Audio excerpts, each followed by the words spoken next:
பெரியாழ்வார்னு அந்த 12 ஆழ்வார்ஸ் ஒரு ஆழ்வார் அவரோட டாட்டர், born daughter. பட் அவங்களோட இது என்னன்னா அவங்க வந்து கிருஷ்ணரோட பக்தர், கல்யாணம் பண்ணிக்கணும்னு ஆசைப்பட்டாங்க. சோ அவங்க அப்பா வந்து ஒரு கோயில்ல பெருமாளுக்கு பிரீஸ்டா இருக்கிறவங்க.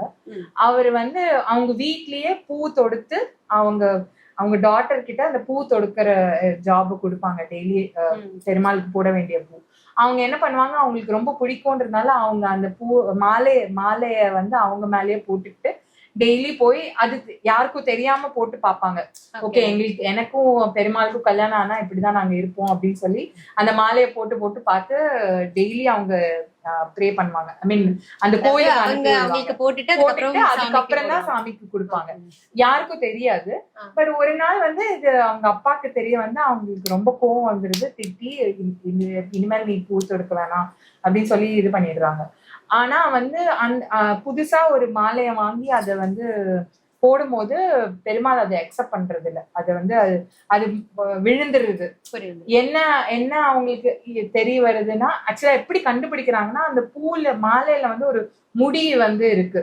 சோ யாரா இதுன்னு பார்த்தா அவங்க ஆண்டாள், கோதைன்னு சொல்லுவாங்க. ஆண்டாள் வந்து போட்டு பண்ற மாதிரி தெரிய வருது. அவங்க திட்டுறாங்க, பண்ணாதன்னு சொல்லி வேற மாலை போடுறாங்க. அக்செப்ட் பண்றது இல்லை. ஏன்னா அவ வந்து அவ்வளோ ஒரு பக்தியோட இருக்கிற ஒரு ஒரு பர்சன்.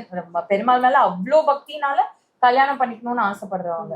சோ அதனால இல்ல அவங்க தொடுக்கிற பூலதான் நான் மாலை போடுவேன் அப்படின்னு சொல்லி பெருமாளே வந்து அக்செப்ட் பண்ணிக்கிறாராம். சோ அதுக்கப்புறம் அவங்க வந்து அந்த திருப்பாவை அவங்க எழுதினாங்க. திருப்பாவை வந்து பெருமாளை நினைச்சு கண்ணனை நினைச்சு எழுதின இதுதான் திருப்பாவை.